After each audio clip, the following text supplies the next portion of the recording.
So after this, we have to film the YouTube intro, social media intros, and then also a social media challenge. And we're filming. Okay, beautiful. Hi, if you are new here, I'm Hannah Schmidt and welcome to the MicroSwift channel, a place where we spill the tea on the latest creative marketing trends. And today, we are going to be talking about the steps that you need to take to build your brand from the ground up. Are you ready? Yeah? Let's jump right in.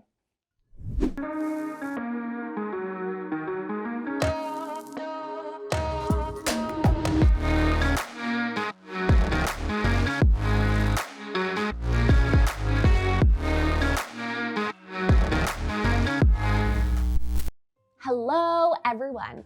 Before I jump into today's topic, don't forget to hit that subscribe button and that notification bell to make sure you are the first to know whenever we drop new episodes. Done it? Not yet? Okay, I'll give you a few more seconds.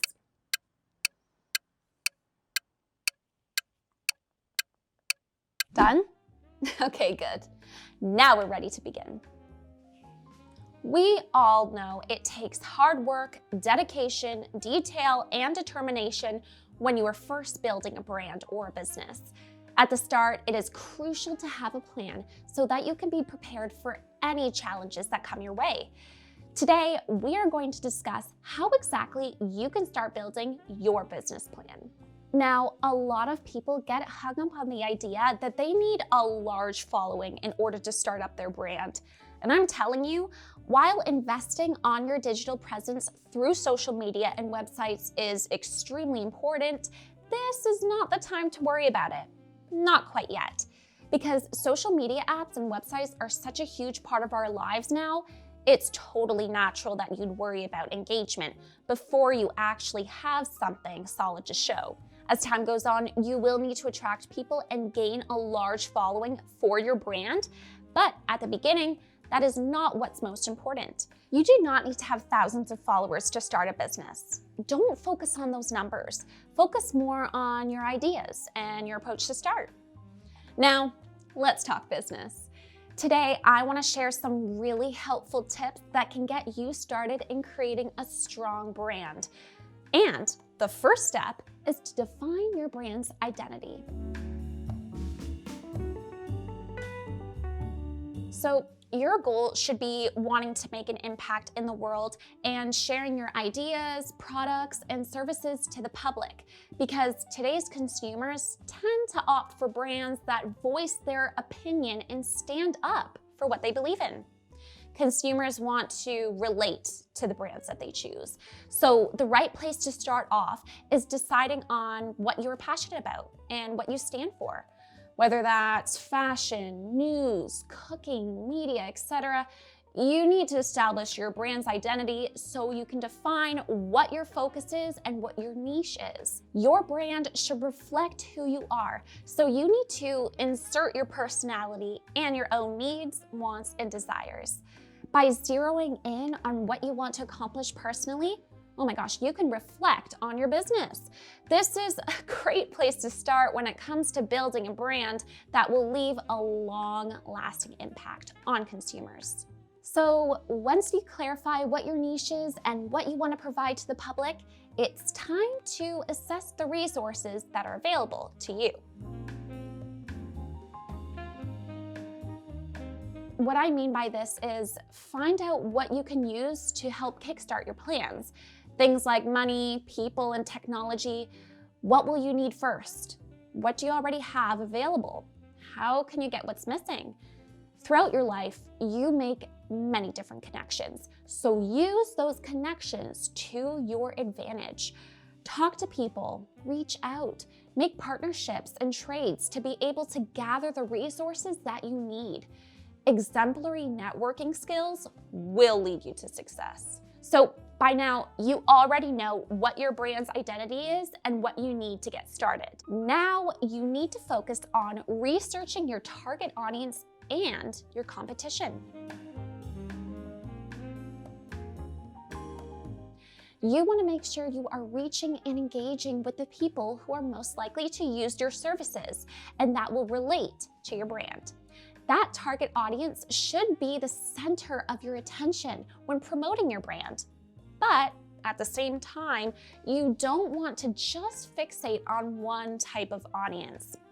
For example, as a digital marketing agency, MicroSwift likes to engage clients of all ages in all locations who are interested in what we offer, which is helping companies and small businesses with digital marketing and branding. In addition to your audience, you also want to keep an eye on what your competitors are doing.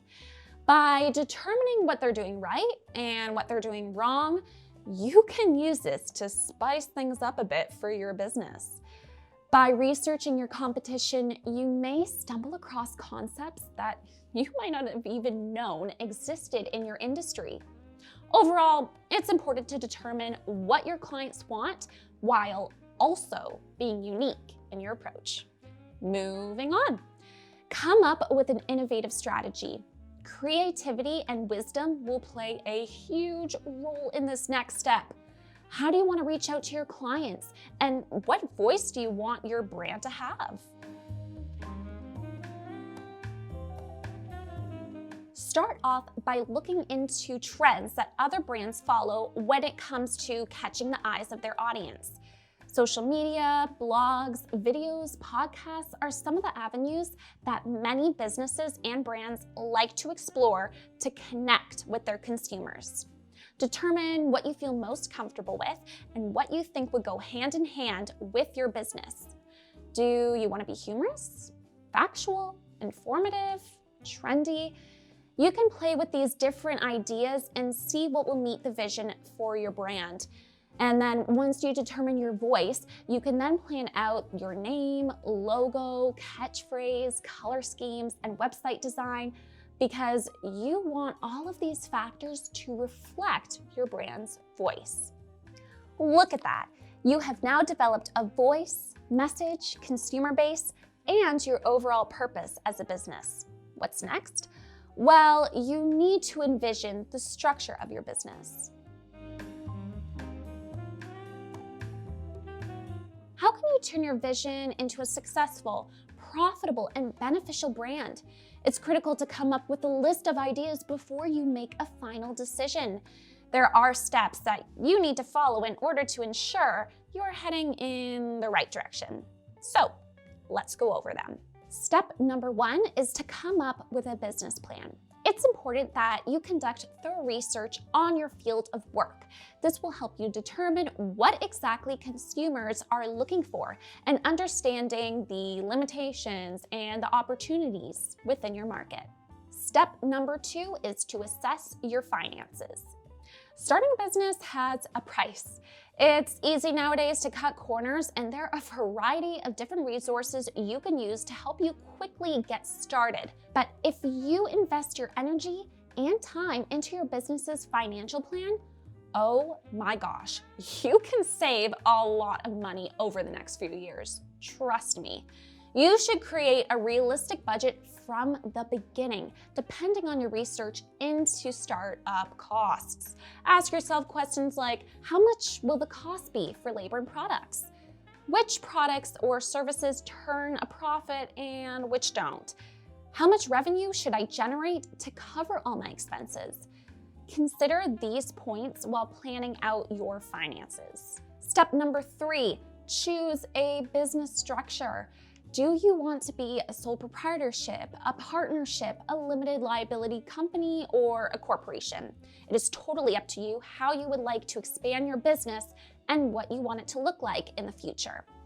Depending on the complexity of your field, it may not be a bad idea to consult with a lawyer or a trusted accountant to give you more insight into what structure would be best for your specific vision. Step number 4, get licenses and permits.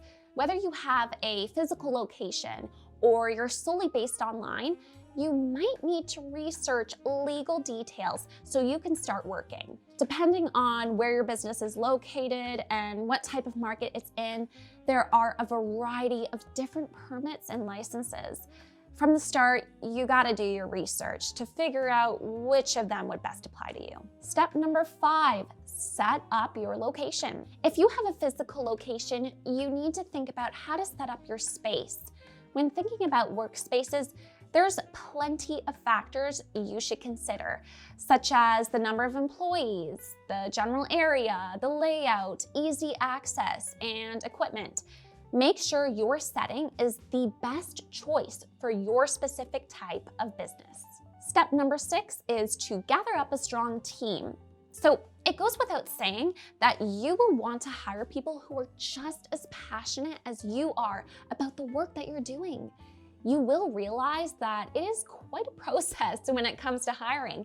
However, it is extremely worth it to take the time to make an interview outline and determine what positions need to be filled, as well as their responsibilities. Remember that the people working for you will be a reflection of your brand, so make sure they relate to what you are building and that they share your specific vision. And last but not least, step number 7, promote your business. Now that you have completed the nitty-gritty, it's time for you to grow your business and get your message out there for the world to see. Start local. Attend events, visit schools, and do presentations talking about your business. Conduct seminars, meet with local nonprofit organizations or entrepreneurs. Start networking in your local town or city to make a name for yourself. In parallel to that, create a marketing plan that has a very strong digital presence. It'll work, trust me. Even doing things like collaborating with another brand, posting ads on social media, leading group discussions online, and posting daily content on social media apps, this will drive people to your business. Pay attention to who your competition is following and do the same. There's no harm in reaching out to people. This creates awareness, and if you've already watched our video about creative tips for success in 2021, you know how important brand awareness is. If you haven't, make sure to watch it right after this video because trust me, all of the tips that I have shared with you will really help you to make your way up the totem pole and gain recognition for your amazing work. It's important to note that these steps aren't meant to be completed in one night. It takes time and patience to establish your brand, but the good news is that you can get started right away. It doesn't matter if you're young and a brand new entrepreneur or if you have 20 years experience in the market. You can build a strong business or brand from the ground up. Thank you guys so much for watching today's episode. And if you feel that this video was helpful to you, hit that like button to let us know. We're always open to new ideas and content, so if you have any suggestions on videos you would like us to cover, don't hesitate to comment them down below or give us a shout on our social media pages. I'll see you next time.